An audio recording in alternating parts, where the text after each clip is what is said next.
Journalism is about gathering information.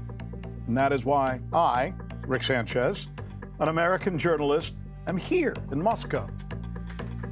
Man, we need to talk to each other. It's called free speech. Why would the Biden administration not allow something like that? Look, I don't know. We're supposed to be the country of free speech. But it's the decision they made, and it is as ridiculous as it might possibly sound. In fact, I want to tell you something else. What you're about to see, that I am about to bring you, is very important. You know why it's so important? Because it's important that we have and talk to each other, that we find a way to talk to each other. I have a chance to sit down with President Putin's top gun. This is the guy who negotiates with Ukraine. Now, look, you could disagree with what he has to say. You might like him. You might not like him. It's your choice. But you should have the right to hear what he has to say, just like Russians should know what we Americans are saying and thinking without filters. You know why you should especially hear what this man has to say? Because just today, there is a report that has surfaced suggesting that the United States is actively engaged in removing Vladimir Zelensky from power. Now, since March, I've been telling you this. If you've been watching me, I've been talking about this in my reporting. And senior members of Donald Trump's administration have been having secret discussions since way back then with some of Mr. Zelensky's opponents. But today, there's this more important update, and here it is. The former prime minister of Ukraine is now quoted as saying over the weekend that the United States has now given the go-ahead for Mr. Zelensky to be removed from power. The guy who's saying this is named Nikolai Azarov. He used to be Ukraine's finance minister up until 2007, and before that he was the prime minister.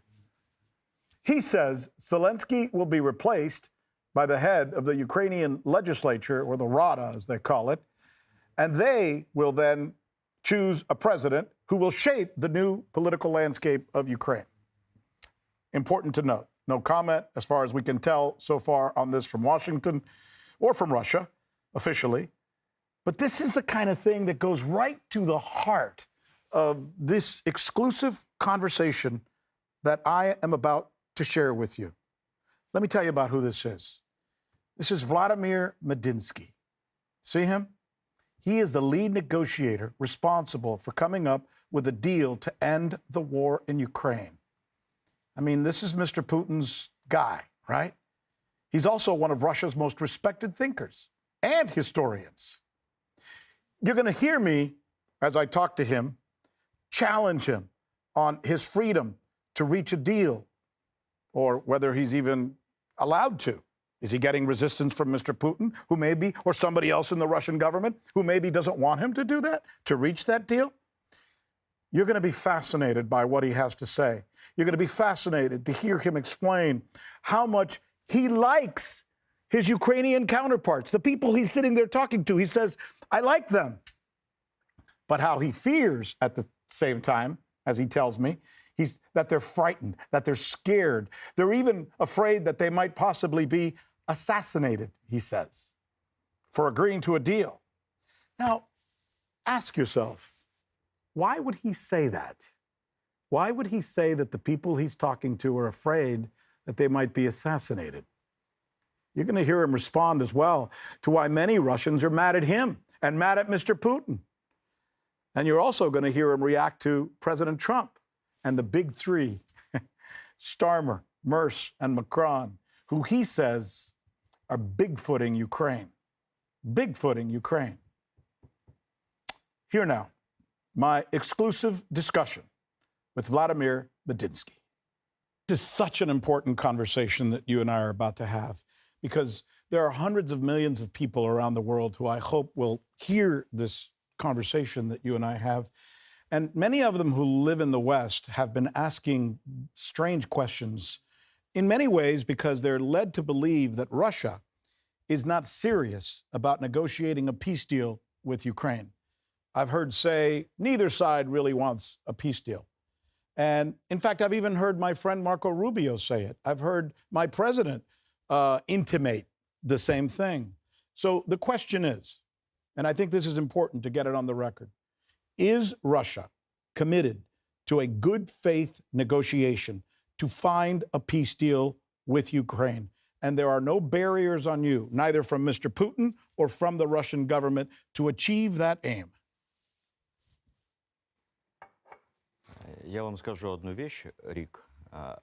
I will say one thing, Rick, which I have never said before publicly. If Ukraine wanted, if Ukraine were ready, if it made its own decisions, we would have been able to sign on February 28, 2022. During that first meeting, and the conditions would have been much softer than what we're offering today. By and large, all we have wanted is for Ukraine not to enter NATO, not to have any NATO military bases on its territory. I told them, you can be like Austria, a beautiful, prospering country. You can have an army like Austria. And second, bring back the Russian language and the Orthodox Church. Make them equal. Give them equal rights. Because that's amazing. You can speak Arabic in Israel. You can speak Hebrew in Palestine. But you cannot use Russian in Ukraine. There, actually, 3/4 of the population are speaking Russian. And more than half of them deem Russian to be their native tongue. They don't really speak Ukrainian that well. And the third point was for them to recognize Crimea. Because Crimea, you have to admit, had the most democratic referendum you could imagine. So says Gallup, so says Pew. The two most respected polling organizations in the world went in and found that 85% to 93% of the people believe that the referendum was correctly done and accurate. I'm only quoting, not my words. Absolutely. It is a nation's right to self-determination. It is a basic freedom enshrined in the United Nations Charter. It is a basic freedom that even the French fought for in the 18th century, that a nation must have the right to self-determination. And the last item in our proposal was that there are 2 territories in the Donbass, 2 regions that did not want to be part of Ukraine. Earlier, we proposed that they become part of Ukraine as autonomous regions, so that they can choose their own governors. People in Russia choose their own governors. I go and I vote for the mayor of Moscow. People in the US vote for governors and for mayors. But in Ukraine, the presidential office appoints the governors. There are no gubernatorial elections. Just let the people choose their governors, and they will come back. But Ukraine refused. Kiev said, we will take them back by force. But they failed to do that. So, on February the 28th, 2022, we said, okay, you failed to conquer those territories, and you will not be able to live with them longer. Just leave them alone. So we reached an agreement during our first round in Istanbul. We drafted a treaty. I remember it was 19 pages long. It was very detailed. It went as far as having wording that was interpreted in the same way in Russian, Ukrainian, and English.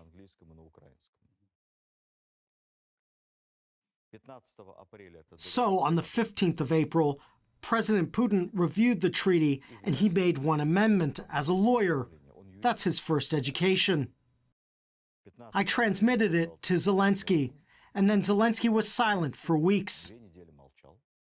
They said he was very busy. Really? It's a text that is too big and too complex. It turned out that during those 2 weeks, he had hosted Boris Johnson, the head of Biden's State Department and the head of Biden's Pentagon. They all came and had meetings, and after that they told me that the foreign partners were against signing a treaty that had already been coordinated with them. They said that. The Ukrainian... They said that to my face. That they're turning down the deal because they were told to turn down the deal, essentially. Then. Exactly. Wow. They said their foreign partners do not support the signing of a treaty, and they would not guarantee aid or security if we signed that treaty. We would go to war with you, and we would engage in war until you win or we win.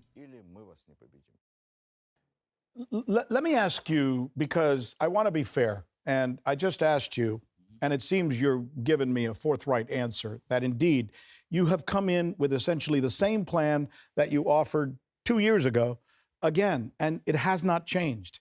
And the most important thing is Ukraine cannot become a satellite country for NATO. Ukraine has to maintain itself as a sovereign, independent nation. And that's really, it seems to me, the foundation of what your negotiating demands are. But here's the question that I have to press you on now, because you're meeting with these guys. You're sitting with them, the Ukrainian side. You tell me Russia is in a good faith negotiation to find a solution. Can you look at these guys that you're negotiating with and tell me that they're also negotiating in good faith, or is someone mandating what they can say and what they can't say?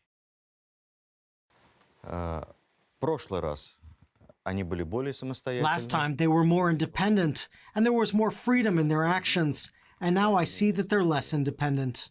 Really? What that reminds me of is it's like seeing a top manager hide in a huge corporation. Some decisions are up to them, but the matters of principle, whether to buy or sell the company, whether to issue new shares or enter a new market, they would need to consult with the board. So this is what I'm reminded of. They also become very nervous. They're constantly looking at each other.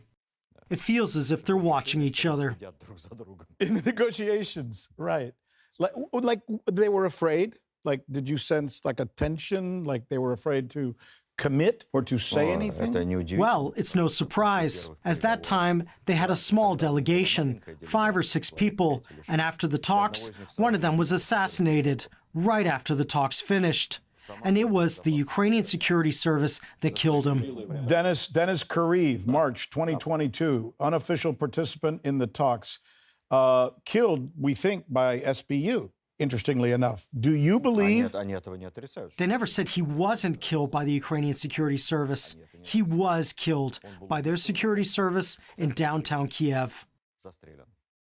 For what? For something he said? Do you remember when in the conversation? I remember him. Why do I remember him? I remember him very well because I think it was the first day. It was February 28th. We had a break and everybody went to have a smoke or to go to the bathroom or maybe to drink some coffee. And I think it was near a bar. There was a bar counter there. There was no bartender, and I stood there with Kireyev. We had a conversation maybe for 15 minutes about life in Crimea, because he used to live in Crimea, and we had a conversation for about 15 minutes about that. And after the break was over, we went back into the room. So that's why I remember him, and it was just a small talk. Do you think they saw you talking with him and thought maybe you guys were too close? Or? Everyone saw that I liked him, so it was no secret, and we didn't push anyone away. Some people came by to talk with us. But here's the big point here. Here's the takeaway, right? The takeaway for me as a journalist is the possibility that some of the people that you are negotiating with, maybe, let me be very careful with my words, but they feel like they have a gun to their head in terms of how careful they have to be, what they agree to or don't agree to. In other words, they don't have the freedom, the liberty to have a true good faith negotiation. Do you sense that? Да, я это чувствую. Yes, yes, so that's what I feel. I feel that deep down. They're better than they're trying to look. They even want to say some things, but they can't. I saw 2/3 of the delegation were in the military uniform. They are military officers.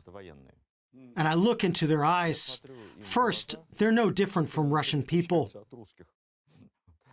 They look exactly the same. The uniform is similar. And what I see in their eyes is the unwillingness to fight. They don't want to go to war. They don't want to send their soldiers to die. Maybe because there's something human. What it takes to be an officer is still in them, because an officer must keep their soldiers safe as much as possible. I feel that. So it sounds like what you're describing to me is a situation where someone, most likely it has to come from the top, Mr. Zelensky, doesn't want there to be a peace deal. And that may have something to do, I don't want to put words in your mouth, but it may have something to do with why we're seeing an escalation of attacks on civilians in Russia, for example. Do you think those two things are tied? Я бы разделил украинский народ. I would draw a line between the Ukrainian people, the Ukrainian army, the soldiers and those who suffer the most, those who are closest to the front, those who are being hit, and a small part of the ruling elite. Because it's like you're from Cuba, and I think the Ukrainian leadership, and I will try to speak very carefully, but to some degree, they're starting to look like Latin American dictators to me. At some point, they used to be good guys. That's when they came to power, and they promised a lot in the election. But then, gradually, they get reborn into dictators. And if you want to stay in power forever, you need a permanent enemy, and you need a war that does not threaten you personally in any way, and that does not threaten your family, because your family is abroad with British passports, and they feel very safe, and you cannot stop the war because you would lose control of the situation. Especially since foreign aid, weapons, money only flows as long as you're in a war. After the war is over, you lose this external support, and you lose the possibility to suppress any opposition that may arise in the country. And you will have to go for elections, and you will lose it, because people are tired. They want peace, and the soldiers want peace.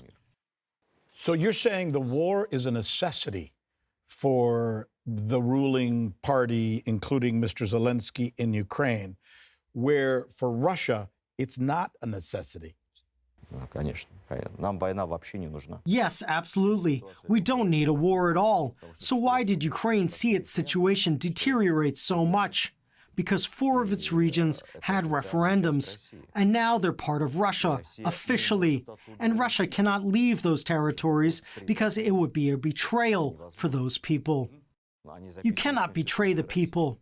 They are written down in the Russian constitution as an integral part of its territory. But if you stop the fight along the line of contact, if you don't sign a true, lasting peace, if you just have a ceasefire, you know what will happen? There was the Karabakh region between Armenia and Azerbaijan. If it's a disputed territory, the region will become a huge Karabakh.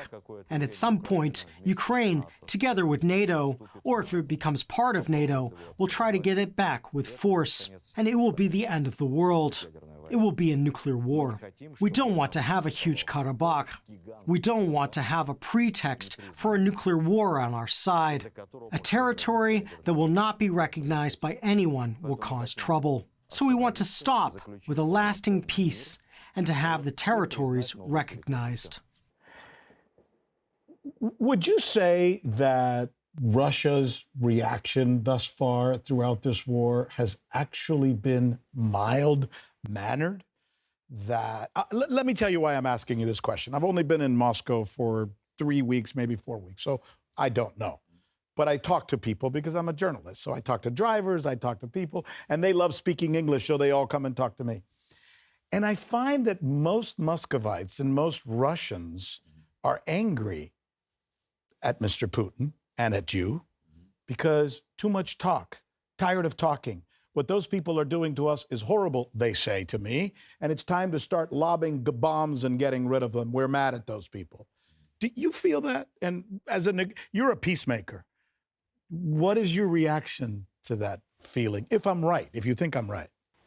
Действительно, наше население, наши граждане требуют... Yes, our population does indeed demand that we take much stronger actions. And it was difficult for us to go for a second round of talks when Ukraine made a deliberate effort blowing up a passenger train, killing civilians, including children. Sometimes it happens that a missile is flying against a military target, and it is jammed, and it hits a residential building, and it leads to casualties. Sometimes the buildings are hit, and people die under the rubble. It is terrible, but it is part of the war. But when you have a passenger train, I think it was a two-story train, you can see from a long distance, and the person who blows it up, who blows up the railway and the road under it, when they see the train and when they press the button was pressed manually. It is terrorism. It is not a train with tanks. It's not even a train with fuel. You can clearly see it's a passenger train, and they killed civilians on civilian territory. And that's what makes Russians angry. Yeah. Exactly. And after that, people say that we must strike them with the Oreshnik. We must destroy Kiev or Lvov, that it's enough with the talks. And so, of course, it's difficult for us. Why do you think Zelensky sent his chief of staff to Washington after his conversations with you? Обычно задача только одна — попросить больше денег. Well, usually the goal is just to ask for more weapons and money, just to beg for more, to have the American taxpayers keep on funding him. I think you've already paid some billions, 200 or 300 billion, to fund his life there. It's like the Marshall Plan during World War II. Do you know how much the Marshall Plan cost? $140 billion. Do you know how much, in today's money, do you know how much my country has already spent in Ukraine? $240 billion. That's crazy. В современных ценах, да, в современных деньгах, план Маршалла, да? Yeah. In modern money, yes. It's crazy. That's in modern money, right? Well, the Marshall Plan money went to build things. But this money that you're giving now is used to kill and to destroy. So it's an anti-plan, an anti-Marshall Plan. Biden was the anti-Marshall. It seems to me that as important as your negotiations with Ukraine are, what the world really needs is a good, fair negotiation that is fruitful between Russia and the United States of America. That is primordial to anything. And until that happens, say people who are smarter than me, everything else doesn't matter quite as much. Do you agree with that? Yeah. You do? Да, я согласен. Я согласен, я думаю... Yes, I do. I agree, and I believe that a lot really depends on how the relations between Russia and the U.S. will play out if there is peace.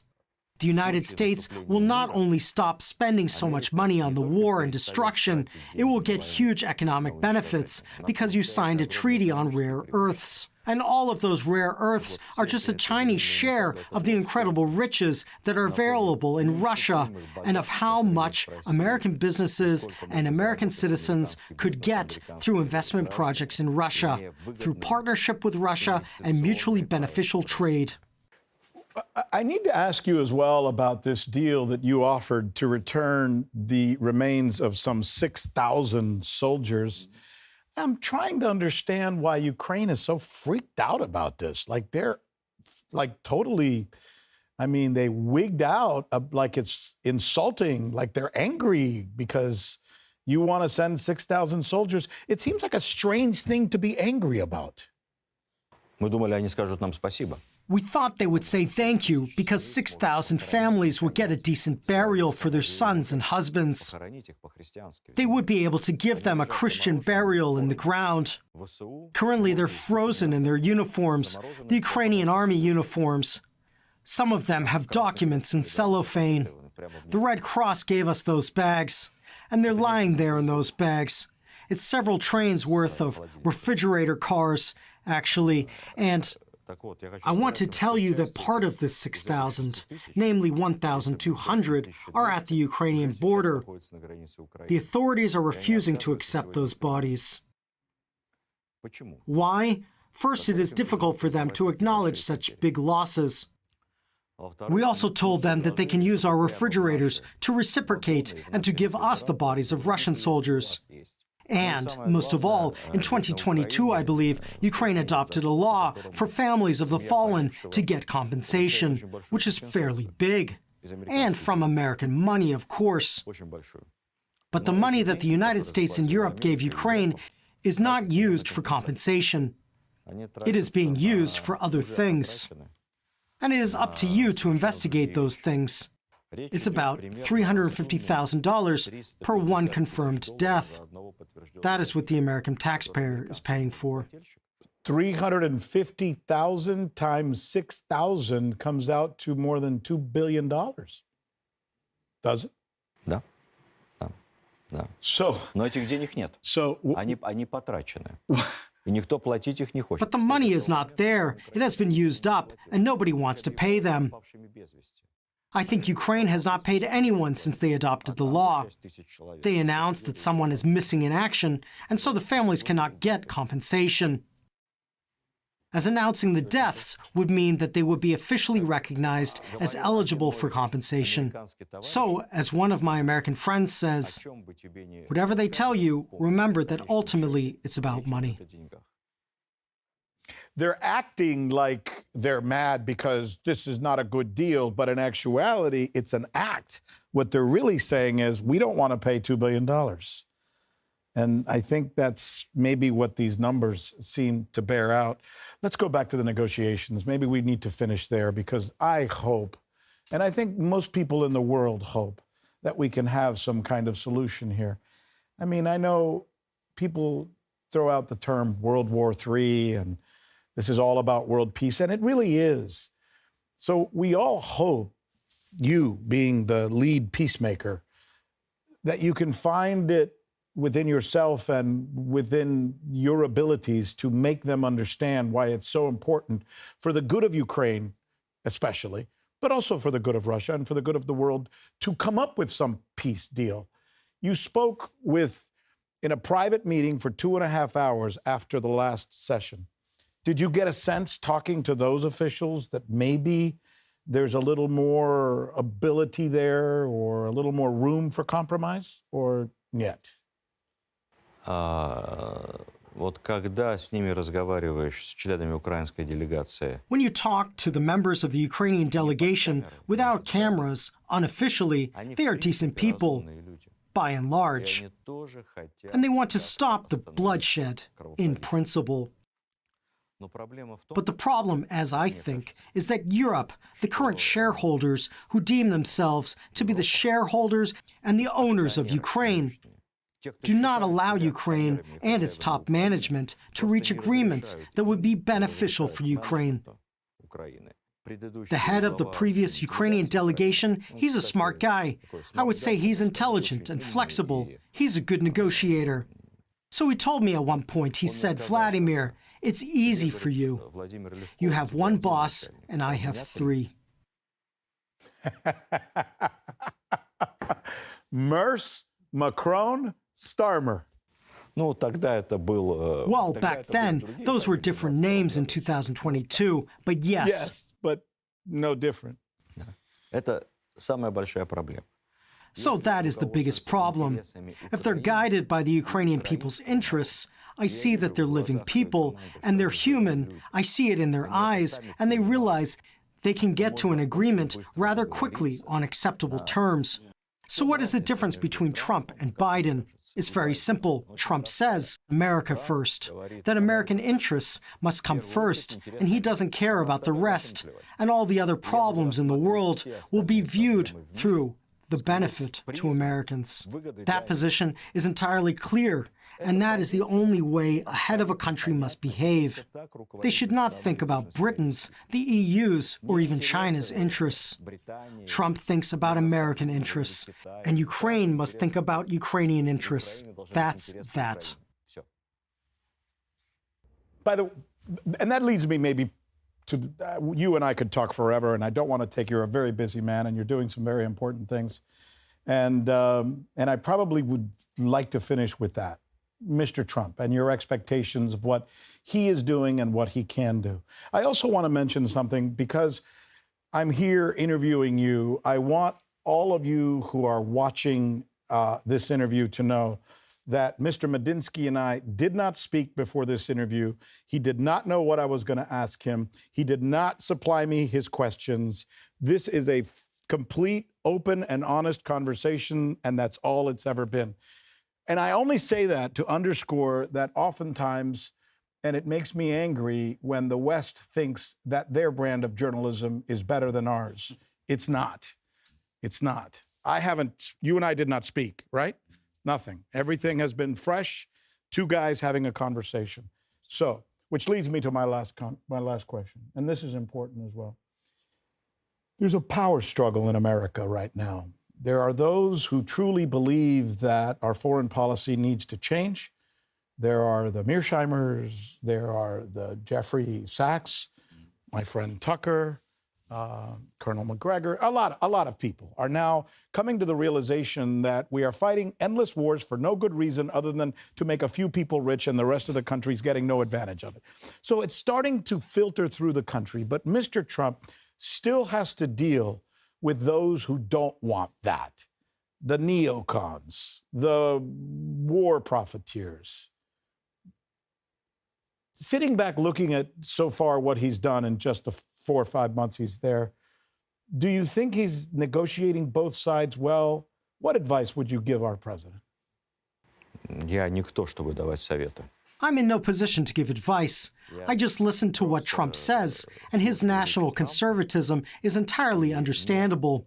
You must do what is best for America and for Americans. If the Americans feel it fits them to put all their money down the drain for Zelensky and losing trillions in possible contracts with Russia and other countries, why? Why would you do that? Why would you lead wars that make no sense? In this regard, I would like to say that I heard the Munich speech by Vice President Vance, and it is very clearly the case of a person saying what he believes to be right. It was a very good speech. President Trump's speeches show that he only thinks about American interests, not the senators' interests who think about PR or something just to introduce controversial bills. I used to be a parliamentary member myself, so I know that in Parliament you have your own interests. But if you're head of state, if you're responsible for the country, your interests are different. You don't think about your constituency's ideas. You think about the country as a whole. In this regard, Trump's policies are very clear to us so far. And hopefully he can resist that pressure that happens in any government. But there are people who make way too much money to allow him not to be involved in wars. Mr. Biden obviously allowed those people to run in many ways, I believe, if you'll allow me to say it, his administration. And now I think there's a battle going on in Mr. Trump's administration. I hope it works out. Я еще хочу кое-что сказать. Мне кажется, что Трамп... I want to say one thing. I think Trump believes in God. But the previous administration did many things that you can burn in hell for. So I think Trump at night sometimes thinks about what people will fondly remember him by. He wants God to see him as a good person. He wants to be a peacemaker and a unifier, as he says, and that's a very good formula. From your words to God's ears, one can only hope. What a wonderful conversation. Thank you so much for sharing. I know you're in the heat of the battle right now. negotiating with Ukraine. You are, Jesus said, you are a peacemaker. And it's the most important mission for anybody at this time, given what's going on. So thank you so much for taking time Спасибо вам за to share it with us. очень I интересный Thank really- you. That was a very interesting conversation. Very good questions. I come to you from an American Western perspective, so maybe we look at things a little differently. But Thank you. thank you. Thank you very much, sir. And we appreciate it.